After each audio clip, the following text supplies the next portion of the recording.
All right, Jonathan, we're talking about 1031 exchanges, right? So on a 1031 exchange, like at a real high level, and then we can go deep, like kind of what does that do? So a 1031 exchange is a tax code, and it allows you as the seller of an asset to take the gains of that asset and roll them into another asset that you plan on purchasing.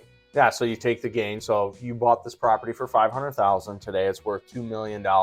You have a taxable gain of $1.5 million, right? Mm-hmm. So a taxable gain of $1.5 million means you got to pay taxes on it, right? A lot of taxes. A lot of taxes on it, right?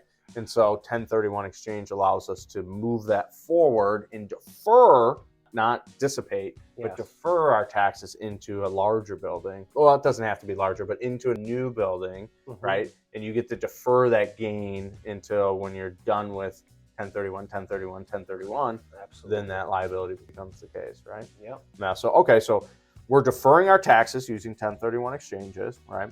What is kind of the mechanism, like what does that process look like? So you own a $2 million building that you bought for $500,000, right? You've got the $1.5 million, we go to sell it, now what happens? So you obviously want to have a new property identified, and then you will actually have an intermediary involved in that transaction for when you sell the original asset.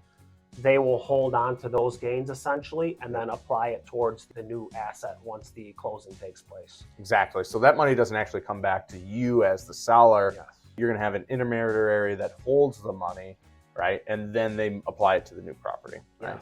Yeah, exactly. And so one of the other things you'll need to do is, according to tax code, within 90 days, you need to identify that new property, right? So you need to have a property. It doesn't have to be the property you close on. It just needs to be a property that you would roll that money towards, and you need to close on a property within 180 days, right? So that's kind of the timeline on a 1031 exchange that you have in which to identify and close on a new property. Otherwise, the 1031 doesn't apply. Correct. Right?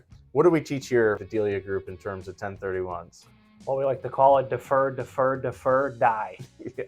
Right? Because if you defer your buildings, right, you upgrade, and you're using cost segregation and depreciation and these sort of things through the process, why pay taxes on that through the process? Consult with your CPA, of course, but why pay taxes on that throughout the process when you can just continue to defer until you're passing and then allow the estate to handle any tax that you have, right?